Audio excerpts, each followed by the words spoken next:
ఒకసారి అటు నుంచి మాట్లాడే సూపర్ లాస్ట్ అటు నుంచి. అందరికీ నమస్కారం.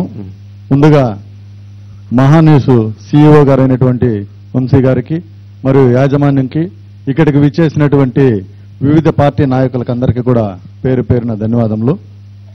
ముఖ్యంగా తిరుమలలో జరిగిన అన్యాయాలపై ఈరోజు ఈ డిబేట్ పెట్టడానికి మీరు ముందుకు వచ్చిన దానికి ఫస్ట్గా మీ అందరికీ కృతజ్ఞత తెలుపుకుంటున్నాము. మనం అందరం కోరుకోవాల్సింది ఏమిటంటే తిరుమలలో ప్రతి దీంట్లో అవినీతే, అసలు అవినీతి లేనిదే లేదు. మనం చెప్పుకుంటా పోతే 2 రోజులైనా కూడా ఈ డిబేట్ ఇదే విధంగా కొనసాగుతుంది. గత 5 సంవత్సరాల్లో ప్రతి దీంట్లో స్కామ్. ఈరోజు చెప్పుకుంటా పోతుంటే ఇప్పుడు మనం ముందుగానే మన వాళ్ళు కొన్ని పాయింట్లు మాత్రం చెప్పుకోవచ్చినారు. ఈరోజు తిరుమల తిరుపతికి అదేవిధంగా చంద్రగిరి నియోజకవర్గానికి ఈ రెండు కూడా ఈ 2 కాన్స్టిట్యున్సీల్లో తిరుమల తిరుపతి దేవస్థానానికి సంబంధించిన ఆస్తులు కావచ్చు, తర్వాత దేవాలయాలు కావచ్చు, హాస్పిటల్స్ కావచ్చు, ఇవన్నీ కూడా ఈ 2 కాన్స్టిట్యున్సీల్లో ఎక్కువగా ఈ నిధులు రావడం జరుగుతోంది డెవలప్మెంట్ విషయంలో కూడా. ఇక్కడ ఏమిటంటే ఈ చంద్రగిరి నియోజకవర్గంలో ఉన్నటువంటి ఎమ్మెల్యే ఆయన ఒక సాధారణ ఒక ఏజెంట్గా, ఒక సంస్థలో ఏజెంట్గా పనిచేస్తున్నటువంటి ఒక ఎమ్మెల్యే 10 సంవత్సరాల్లో 1000 కోట్లకు అధిపతి అయినాడు. ఎందుకంటే ఇక్కడ టీటీడీ తిరుమల తిరుపతి దేవస్థానం ఏ విధంగా పెట్టుకున్నారో అదేవిధంగా తిరుపతి తుమ్మలగుంట దేవస్థానం అని పెట్టుకొని అక్కడ వేద పాఠశాల, మామూలుగా తిరుమలలో అన్ని వేద పాఠశాల నడిపేది ఎందుకంటే అక్కడ ఉన్నటువంటి బ్రాహ్మణ పిల్లలందరూ కూడా చదువుకొని అన్ని రకాలుగా అభివృద్ధి కావాలనేసి ఈ దేవస్థానం ఫండ్స్తో నడిపించేవాళ్ళు. ఈయన అదేవిధంగా వేద పాఠశాల తుమ్మలగుంటలో పెట్టుకొని 1000 కోట్ల రూపాయలు ఈరోజు ఎక్కడి నుంచో ఆ వేద పాఠశాలకి రావడము, ఆ నిధుల్ని రకరకాలుగా దుర్వినియోగం చేయడము మనందరూ కూడా కళ్ళారా తెలుసు. అదేవిధంగా తిరుమలలో బ్రహ్మోత్సవాలు జరిగినప్పుడు ఏ విధంగా అయితే అక్కడ కార్యక్రమాలు చేస్తారో అదేవిధంగా ఇక్కడ తుమ్మలగుంటలో కార్యక్రమాలు చేస్తాడు. ఆ కార్యక్రమాల్లో నియోజకవర్గంలో ఉండే అన్ని పంచాయతీ స్టాఫ్నంతా కూడా అక్కడ ఉపయోగించుకుంటాడు. ఇదే పక్కన ఉన్నటువంటి శ్రీనివాస మంగాపురంలో ప్రతి సంవత్సరం కూడా అక్కడ బ్రహ్మోత్సవాలు జరుగుతూ ఉంటాయి. కనీసం అక్కడ ఆ పంచాయతీ వాళ్ళని పంపించేదని కూడా నోచుకోరు. కానీ తుమ్మలగుంటలో జరిగే బ్రహ్మోత్సవాలకు మాత్రం నియోజకవర్గంలో ఉండే ప్రతి పంచాయతీ నుంచి కూడా పంచాయతీ స్టాఫ్ తెచ్చి అక్కడ ఉపయోగించుకుంటారు. అదేవిధంగా ఈ అతిరాంజీ మఠం భూములు 1000 కోట్ల రూపాయలు ఈరోజు తిరుపతి చంద్రగిరి రెండిట్లలో 1000 కోట్ల రూపాయల ఆస్తులు ఉన్నాయి. 2019లో అధికారం వచ్చిన వెంటనే నేను అక్రమాలన్నీ తొలగిస్తానని చెప్పి అప్పుడున్నటువంటి డిఎస్పీ లెవెల్ అధికారులు పెట్టుకొని భయభ్రాంతులు చేసి కొన్ని బిల్డింగులు అంటే వేరే పార్టీకి సంబంధించిన వాళ్ళ బిల్డింగులు కొన్నిటిని మాత్రం డెమాలిష్ చేసి మిగతా వాళ్ళందరినీ కూడా అతని గుప్పిట్లోకి తిప్పించుకొని 100 కోట్ల రూపాయలు వసూలు చేసిన జరిగింది. అదే కాకుండా అతని దగ్గర ఉన్నటువంటి గన్మ్యాన్ కానించి పిఏల కానించి ఈ రోజు అతిరాంజీ భూముల్లో భాగస్వాములు అయ్యారు. అమ్మింది వాళ్ళే, ఆక్రమణ చేసుకునేది వాళ్ళే. అదేవిధంగా వాళ్ళ తమ్ముళ్ళు ఒకరు 20 ఎకరాల భూమి ఆక్యుపై చేసుకున్నారు. ఒక తమ్ముడు లేఅవుట్ వేస్తాడు, కొడుకు అప్రూవల్ ఇస్తానంటాడు, నాయన ధ్వంసం చేస్తాడు. ఆవిటిని అడ్డుకునేదానికి పోతే మా నాయకుడు పులివర్తి నాని గారి వైఫ్ ఆడికి పోతే ఆమెను పోలీస్ బందోబస్తు తొలగి ఆమెను ఇబ్బంది పెట్టి రకరకాలుగా చేయడం జరిగింది. ఇట ఎన్నో అవకతవకలు. ఈరోజు అతను భక్తి అనే ముసుగులో 1000 కోట్ల రూపాయలు దండుకున్నాడంటే ఈ రాష్ట్రంలో ఈ ఒక్క ఎమ్మెల్యే మాత్రమే ఉంటాడు. కాబట్టి ఈ విధంగా మనం తిరుమల తిరుపతి దేవస్థానమే కాకుండా అతిరాంజీ మఠం భూములు కావచ్చు, అదేవిధంగా పక్కనే ఉన్నటువంటి తుమ్మలగుంటలో ఉన్నటువంటి దేవస్థానం కూడా ఒక ఎంక్వైరీ చేసి ఆ గుడికి ఎక్కడి నుంచి నిధులు వస్తున్నాయి, ఏ విధంగా ఖర్చు పెడుతున్నారు ఏమనేది కూడా చేస్తే ఇవన్నీ కూడా బయటపడతాయని కూడా నేను మీ ద్వారా తెలియపరచుకుంటాను. చాలా సంతోషం. టీడీఆర్ బాండ్స్ గురించి ఎవరు మాట్లాడతారు? మాట్లాడాలన్నటువంటి టీడీఆర్ బాండ్స్ దాని సబ్జెక్టు మీద టీడీఆర్ బాండ్స్ అనే ఒక పెద్ద వివాదం ఉన్నట్లుంది కదా, దానికి సంబంధించి అందరికీ నమస్కారం అండి. నా పేరు దేవర మనోహర్. నేను జనసేన పార్టీ చంద్రగిరి నియోజకవర్గం ఇన్ఛార్జి.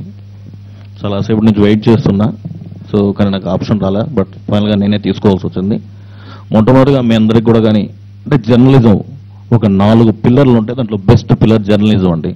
దాంట్లో ఎన్నో ఛానళ్ళు ఉండగా మీరు ముందుగా వచ్చి ఒక చక్కటి కార్యక్రమాన్ని తిరుపతిలో అంటే ఆంధ్రప్రదేశ్లో ఒక ఎమ్మెల్యే ఉంటే కొంతమంది తెలుస్తాడు, కానీ తిరుమల తిరుపతి ప్రపంచం మొత్తం తెలుస్తుంటాం. అలాంటి ప్రాంతంలో వచ్చి మీరు పెట్టడం, ఇంత ధైర్యంగా తీసుకోవడం అనేది రియలీ అప్రిషియేట్. చాలా చాలా సంతోషం అండి వంశీ గారు. సబ్జెక్ట్లోకి వచ్చినట్లయితే 2019 నుంచి చంద్రగిరి నియోజకవర్గంలో అధికార పార్టీ నాయకులకి అధికార పార్టీకి ధీటుగా పోరాడింది జనసేన పార్టీ. సో సాక్షాత్ మా మాజీ ఎమ్మెల్యే కూడా మొన్న ప్రెస్ మీట్ పెట్టి చెప్పారు. సో దాంట్లో భాగంగానే మేము పోరాటాలు చేసాం, చాలా కేసులు కూడా పెట్టించుకున్నాం. మీకు స్క్రిప్ట్ సూటిగా సుత్తి లేఖన చెప్పేటైతే తుడా ఫండ్స్ అండి. తుడా ఫండ్స్ అనేది అంతకుముందు తుడా అనేది 2 నియోజకవర్గాలు ఉంటే ఈరోజు 9 నియోజకవర్గాలకు విస్తరించి మాజీ ఎమ్మెల్యే చెవిరెడ్డి భాస్కర్ రెడ్డి గారు తుడా చైర్మన్గా అయిన తర్వాత 9 నియోజకవర్గాలు విస్తరించి, ఎలా అంటే తిరుపతిలో తుడా ఉంటే తిరుపతి నుంచి దాదాపు 75 కిలోమీటర్స్ ఎర్రావారిపల్లెం మండలం అనేది ఉంటుంది. ఎర్రావారిపల్లెం మండలంలో ఎర్రచందనం అంటే ఎర్రావారిపల్లెం మండలం అనేది సహజ వనరులకు ప్రసిద్ధి చెందిన చిత్తూరు జిల్లాలోని ఏకైక మండలం. ఎందుకంటే ఎర్రచందనం ఉంటుంది, తలకోన వాటర్ ఫాల్ ఉంటుంది, at the same time sand ఉంటుంది, ప్లస్ గ్రావెల్ ఉంటుంది. అంటే బలమైన ఆర్థిక వనరులు ఉన్నటువంటి ఒక మండలం ఏదైనా ఉంటే ఎర్రావారిపల్లెం అండి. కానీ అది డెవలప్మెంట్లో జీరో ఉంటుంది. ఎందుకంటే ప్రతిసారి ఇక్కడ ఎక్కడి నుంచో బలమైన ఎమ్మెల్యే, బలమైన పేరున్న ఎమ్మెల్యేలు వస్తారు, అక్కడి నుంచి అన్నీ దోచుకొని వస్తారు, కానీ దాన్ని డెవలప్మెంట్ చేయరండి. దాంట్లో భాగంగా ఈ తుడా అనేది ఒక బిగ్గెస్ట్ స్కామ్. అది ఎలా చేశారంటే తుడా ఫండ్స్ని ఎంపీడీఓ అకౌంట్లోకి వేశారండి. తుడాలో ఉన్న ఫండ్స్ దాదాపు 200 కోట్లు 6 బ్యాంక్ అకౌంట్లు పెట్టి కేటీ రోడ్లో ఉన్నటువంటి ఐసిఐసి బ్యాంక్లో 6 అకౌంట్లు ఓపెన్ చేశారు ఎంపీడీఓ అకౌంట్లకి. ఒక్కొక్క అకౌంట్కి 50 కోట్ల నుంచి 110 కోట్ల వరకు మ్యాక్సిమం. ఆ విధంగా 6 డిఫరెంట్ కోట్లకు వేసి అక్కడి నుంచి కళ్యాణ వెంకట సంపద ఇన్ఫ్రా ప్రైవేట్ లిమిటెడ్ కేవీఎస్ అనే పేరుతో, ఈవెన్ గూగుల్ చేసా కూడా మీకు తోస్తుంది, కేవీఎస్ అనే పేరుతో దాదాపు ఒక 11 డొల్ల కంపెనీలు, అంటే కళ్యాణ వెంకట సంపద ఒకటి, కళ్యాణ వెంకట అగ్రిగోల్డ్ ప్రైవేట్ లిమిటెడ్, కళ్యాణ వెంకట ఇంకోటి కార్పొరేషన్ చైర్మన్, అలా ఒక 11 డిఫరెంట్ పేర్లతో తుమ్మలగుంటలో ఉన్నటువంటి ఒక డోర్ నెంబర్ పెట్టేసి డిఫరెంట్ డోర్ నెంబర్స్తో వీటి ద్వారా కాంట్రాక్టులు ఇస్తూ, అంటే కేవీఎస్ అనేది చెవిరెడ్డి భాస్కర్ రెడ్డి గారికి సంబంధించినట్టు ఒకటి, దీని ద్వారా సబ్ కాంట్రాక్టులు ఇస్తూ వీళ్ళు 50%. సపోజ్ పల్లెల్లో అండి, పల్లెల్లో ఎవరైనా చనిపోతే 30 రూపాయలు గాజు వాకు తీసుకోవాల్సి ఉంటుంది. దానికి చెరువు గట్టుపోయిన 30,000తో ఒక జస్ట్ ఒక రేకుల షెడ్ లాగా వేసేసి 30,000 కాస్ట్ అవుతుంది దానికి. కానీ దాన్ని 6 లక్షల రూపాయలు చూపిస్తారు.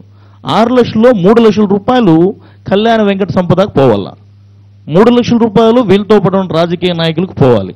అంటే ఇది ఒక biggest scam. Almost all 600 crores above తుడాలో ఇలాంటి స్కామ్స్ అండి. This the first point. Second point, ఇంతకుముందు సోదరులు కూడా చెప్పారు చాలామంది, తిరుమల తిరుపతి దేవస్థానం టీటీడీ షార్ట్కట్లో. అదేవిధంగా తుమ్మలగుంట తిరుపతి దేవస్థానం, తుమ్మలగుంట అనేది తిరుపతిలో ఉంటుంది, దానికి దేవస్థానం యాడ్ చేయడం, బోర్డులు పెట్టేస్తుంటారు. ఫండ్స్ వస్తే డైరెక్ట్గా టీటీడీ అని చెక్ రాస్తే డైరెక్ట్గా మన ధర్మారెడ్డి గారితో మాట్లాడుకొని, ఇతను బోర్డు మెంబర్ కాబట్టి డైరెక్ట్గా ఫండ్స్ ట్రాన్స్ఫర్ చేయడం. దాన్ని ఎలా వాడతారంటే వేద పాఠశాల అని పెడతారు సార్, దాన్ని కళ్యాణ వెంకట సంపద వేద పాఠశాల. దాంతోనే రైతులకి దాదాపు 1954లో లీజ్కి ఇచ్చారండి. హతీరాంజీ మఠం వారు 1954 ప్రాంతంలో రైతులకు లీజ్కి ఇచ్చారు. దాన్ని ఇతను 3 రకాల డాక్యుమెంట్ చేశాడు. అందుకని నేను లాస్ట్ టైం కూడా ఒక ప్రెస్ మీట్ పెట్టడం జరిగింది. చెవిరెడ్డి భాస్కర్ రెడ్డి గారు 2019లో మీ ఆస్తులు ఎంత, అప్పులు ఎంత, 2023 మీ ఆస్తులు ఎంత అని కూడా చాలా బాగా వచ్చింది. దాన్ని ఏం చేశాడంటే 30 కోట్లు అండి. ఇప్పుడు సోదరులు దొడ్ల కరుణాకర్ రెడ్డి గారు చెప్పినట్టు ఆ 30 ఎకరాలు 3 అగ్రిమెంట్లు చేశారు. ఒకటి రైతుల దగ్గర నుంచి లీజుకు 99 సంవత్సరాలు ఆ యొక్క వేద పాఠశాలకు ఇచ్చినట్టు ఒకటి, రైతుల దగ్గర నుంచి ఇతను కొనుక్కున్నట్టు ఒకటి, రైతుల దగ్గర నుంచి ఇతను లీజుకు తీసుకున్న ఒకటి. 3 డిఫరెంట్, అంటే ఇతనికి పర్సనల్గా ఒకటి, రిజిస్ట్రేషన్ ఒకటి, ఎంఆర్పల్ సబ్ రిజిస్టర్ ఆఫీసును మేనేజ్ చేసుకొని అదే డైరెక్ట్ రిజిస్ట్రేషన్ డాక్యుమెంట్సే చేశాయండి.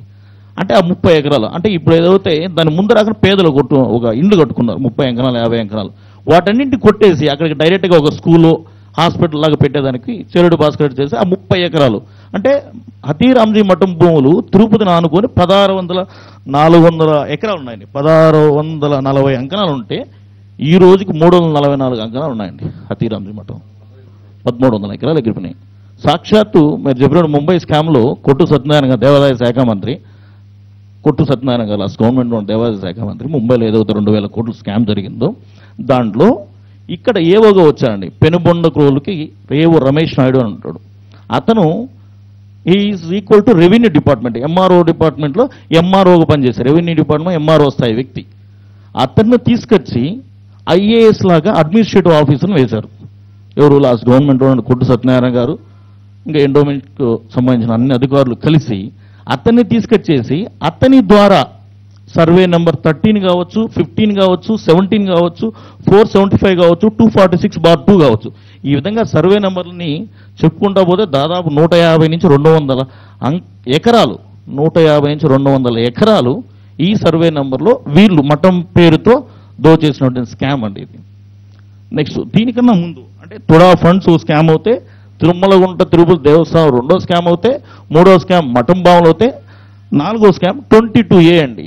దీన్ని ఏం చేశారంటే ఒక ఎస్సీ ల్యాండ్స్ని 22Aలో పెట్టి వాళ్ళకు అనుగుణంగా ఉన్నప్పుడు రిజిస్ట్రేషన్ చేయడం. దాంట్లో భాగంగానే 246/2 అనేది 2 ఎకరాల 72 సెంట్లు అండి.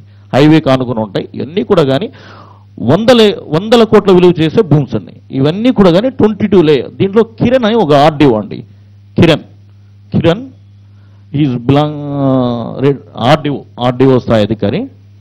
అతన్ని నాయుడుపేట అతని అతన్ని బేస్ చేసుకొని ఎవరైతే ఇది వాల్యుబుల్ ల్యాండ్స్ ఉంటాయో దాన్ని 22Aలో పెట్టడం, వీళ్ళ గవర్నమెంట్ లాస్ట్ వచ్చినప్పుడు దాని మీద రిజిస్ట్రేషన్ చేయడం. ఇది అనదర్ స్కామ్ అండి. దాని తర్వాత చూసినట్లయితే ఇంకా తిరుమల తిరుపతి దేవస్థానం చూస్తే ఇది ఏంటంటే ఇది భూమన అభినయ్ రెడ్డి వీళ్ళు ఏం చేశారంటే కార్పొరేషన్ పేరుతో 2028 వరకు ఐడి కార్డులు కూడా ఇచ్చేశారండి. అంటే 2028 వరకు ఆ కార్పొరేషన్లో ఈ కాంట్రాక్ట్ బేస్ మీద ఎంప్లాయీస్ ఉండాలి. అంటే మేము 2024 గవర్నమెంట్ పోయినా సరే ఆ కార్పొరేషన్ మీద వచ్చే డబ్బుతో మేము బతకాలి.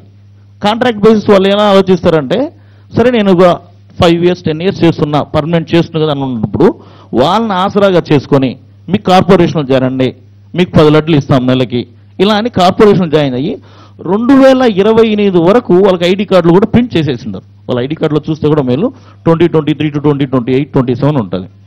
అంటే వీళ్ళ ప్రభుత్వం పోయినా వచ్చినా వాళ్ళకి రావాల్సిన ప్రతిపాదన. దీని మీద నేను మా అధ్యక్షులు శ్రీ పవన్ కళ్యాణ్ గారు కూడా చెప్పడం జరిగింది. వాళ్ళు మొన్న జనవాణి అనే ప్రోగ్రామ్ మాకు ప్రతిష్టాపన జరిగితే దాంట్లో నేను 10 రోజులు సెంట్రల్ ఆఫీస్లో కూడా ఉండి చేయడం జరిగింది. దీని మీద కూడా చెప్పడం జరిగింది. అదేవిధంగా చంద్రబాబు కూడా చెప్పడం ఏంటంటే ఒక స్పెషల్ కమిటీ ముందు మిత్రులు కూడా చెప్పారు, ఆ విధంగా వేసి అన్సైడ్ ల్యాండ్స్కి ఈ యొక్క టీడీ ఎంప్లాయీస్ మీద ఏదైతే స్కామ్ జరిగినా అదంటికి సపరేట్గా వచ్చే విధంగా చర్యలు తీసుకోవాలని కూడా చూస్తున్నానండి. అదేవిధంగా ఈ తుడా ఫండ్స్ మెయిన్. దాంతోపాటు ఎఫ్ఐఆర్లో ఇంకా రెడ్ శాండల్ స్మగ్లర్స్ అరెస్టులు కాలేదండి. Red sandal smugglers arrest pending అంతా ఎఫ్ఐఆర్స్. ఇది తీసుకున్నట్లయితే ఒక ఎంపీపీ చెంగల్ రెడ్డి అనే అతను ఎర్రవారి బ్రహ్మానందం వస్తాడు. చెంగల్ రెడ్డి ఎంపీపీ, అతని మీద కేసులు ఉన్నాయి, దాదాపు 18 కేసులు ఉన్నాయి. దాంట్లో 3 కేసుల్లో ఇంకా అరెస్ట్ పెండింగ్ ఉంది, కానీ హ్యాపీగా తిరుగుతున్నానండి. ఇట్లాంటి వాటి మీద కూడా కానీ చర్యలు తీసుకొని మీ ద్వారా ఒక మంచి ప్రభుత్వం ఏర్పడింది, కుటుంబ ప్రభుత్వం. మా అధ్యక్షులు శ్రీ పవన్ కళ్యాణ్ గారు బాగా అభిమానించే వ్యక్తులు మీరు మొదటి వ్యక్తులు. ఎందుకంటే మీరు జర్నలిజంలో ఒక విలువలతో కూడిన జర్నలిజంకి వచ్చారు, చాలా బాగా చేస్తున్నారు. కాబట్టి really appreciate. Thank you for giving the opportunity sir. Thank you. కీలకమైనటువంటి అంశాలను తెలియజేశారు. వీటికి సంబంధించినటువంటి పాయింట్స్ నోట్ చేసుకున్నాం, మళ్ళీ దాని మీద ఇచ్చారు. అజిత్ గారు.